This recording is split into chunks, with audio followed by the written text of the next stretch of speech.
नमस्कार, वंदे मातरम। सभी का हार्दिक स्वागत, अभिनंदन आपके अपने YouTube channel Vande Mataram classes पर। अपन पढ़ रहे हैं राजस्थान करंट अफेयर्स का आज 19वां पार्ट है।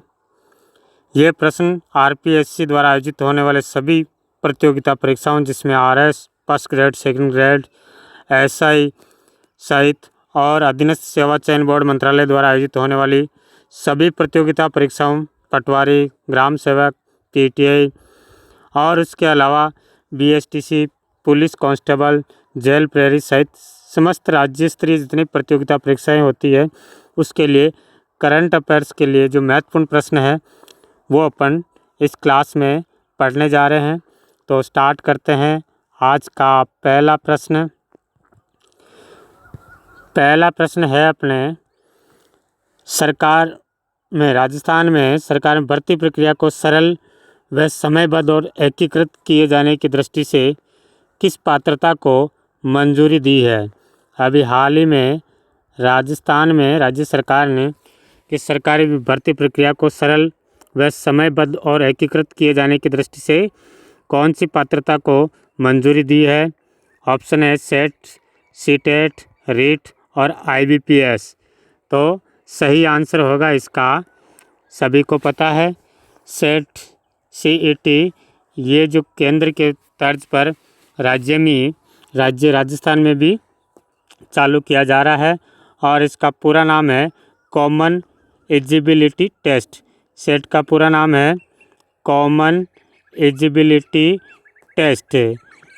एलिजिबिलिटी टेस्ट इसका पूरा नाम है और ये जो टेस्ट है स्नातक और 12वीं पास योग्यता रखने वाले छात्रों के लिए दो अलग अलग पेपर होंगे इसमें, और इसके बाद की जो प्रक्रिया होगी जो भर्ती की वो चीज़ें।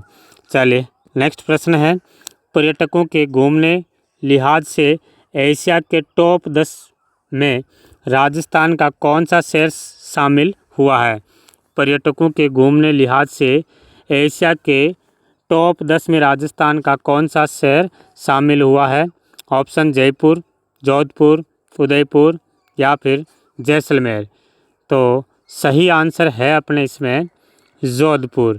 जोधपुर जो है ये एशिया के टॉप 10 शहरों में शामिल है और ये इस सूची में तीसरे नंबर पर है। कौन से क्रमांक पर है?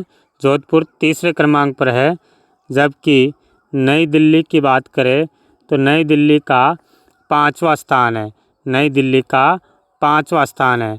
और इसी के साथ ध्यान रखना, जोधपुर का जो उम्मेद भवन है, जोधपुर का उम्मेद भवन पैलेस, यह प्रतिवर्ष विश्व के 3 टॉप होटलों में शामिल हो रहा है। उम्मेद भवन जो होटल है वो प्रतिवर्ष विश्व के 3 टॉप होटलों में शामिल हो रहा है।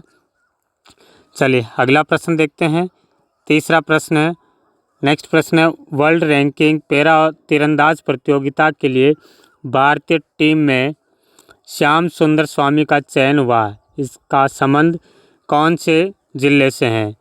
श्याम सुंदर स्वामी का संबंध कौन से जिले से है?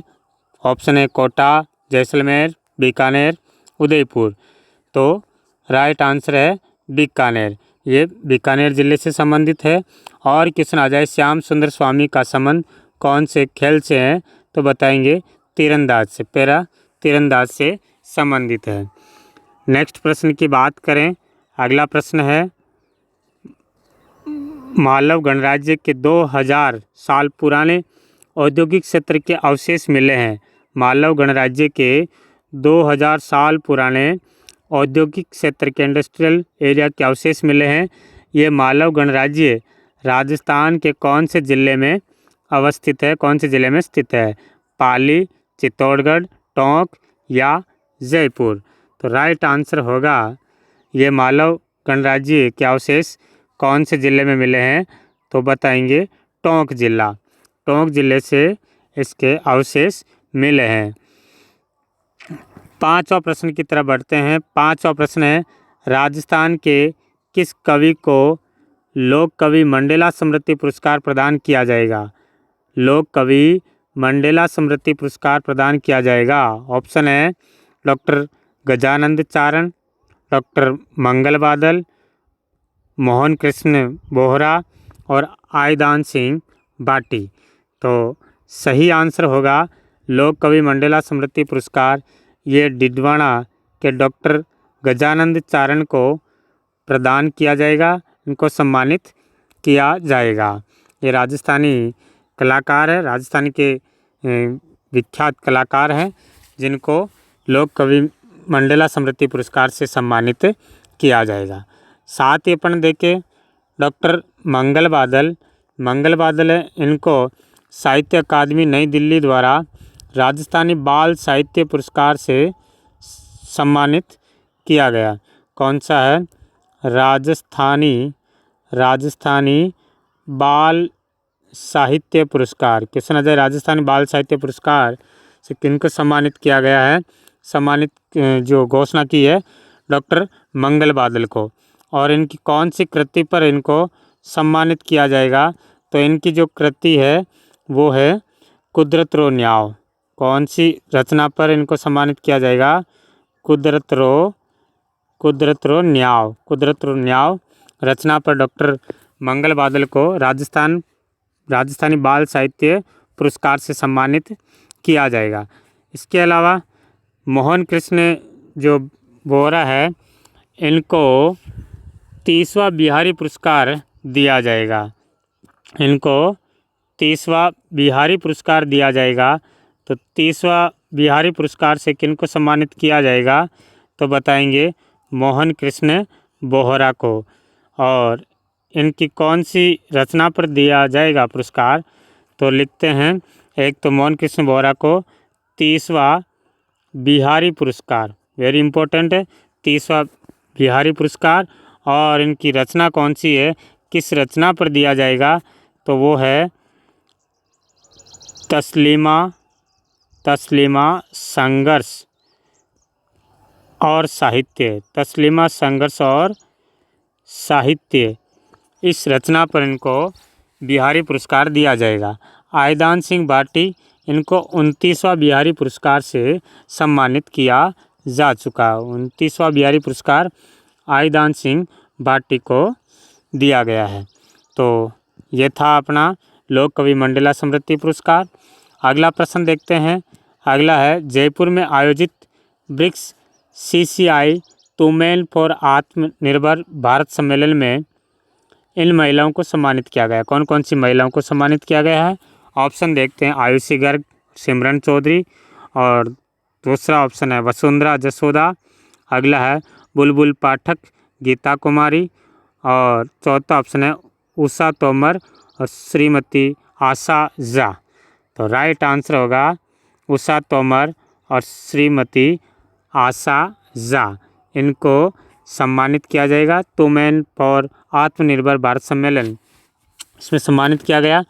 जो उषा तोमर है, ये है सुलभ इंटरनेशनल सोशल सर्विस ऑर्गेनाइजेशन के अध्यक्ष हैं और इनको 2020 में पद्म श्री पुरस्कार से भी सम्मानित किया गया। 2020 में श्रीमती उषा तोमर को पद्म श्री पुरस्कार से सम्मानित किया गया है। और श्रीमती आशा झा है, ये मधुबनी पेंटिंग आर्टिस्ट और ग्रामीण उद्यमी है ये श्रीमती आशा झा, जिनको वुमेन फॉर आत्मनिर्भर भारत सम्मेलन से सम्मानित किया गया। चलिए अगला प्रश्न देखते हैं। नेक्स्ट प्रश्न, अगला प्रश्न है, राजस्थान के किस इंस्टीट्यूट को महिला सशक्तिकरण के लिए लीलावती अवार्ड 2020 से सम्मानित किया गया? लीलावती अवार्ड 2020 से सम्मानित किया गया है। ऑप्शन देखते हैं, पूर्णिमा इंस्टीट्यूट जयपुर, अगला है Biyani institute of science and management Jaipur, अगला ऑप्शन राजस्थान विश्वविद्यालय जयपुर, और माणिक्यलाल वर्मा शोध संस्थान जयपुर। तो इसका राइट आंसर होगा Biyani institute of science and management Jaipur. इनको लीलावती अवार्ड 2020 से सम्मानित किया गया है। और ये जो पुरस्कार है केंद्रीय शिक्षा मंत्री कौन है? तो याद रखेंगे केंद्रीय शिक्षा मंत्री है पोखरियाल, रमेश पोखरियाल, जो महिला स्वास्थ्य की श्रेणी में नई दिल्ली में ये इनको अवार्ड दिया गया है Biyani institute of science and management Jaipur को। चलिए अगला प्रश्न है कि हाल ही में राजस्थान सरकार ने बिशलपुर और इसरदा बांध को किस नदी के पानी से भरने का निर्णय लिया गया है। बिशलपुर बांध और इसरदा जो बांध है इसको किस नदी से पानी भरने का निर्णय लिया गया है। ऑप्शन है बाणगंगा, रूपारेल, काली सिंध या फिर पार्वती। तो राइट आंसर होगा इसका काली सिंध नदी। काली सिंध नदी के द्वारा इस बांध को भरा जाएगा।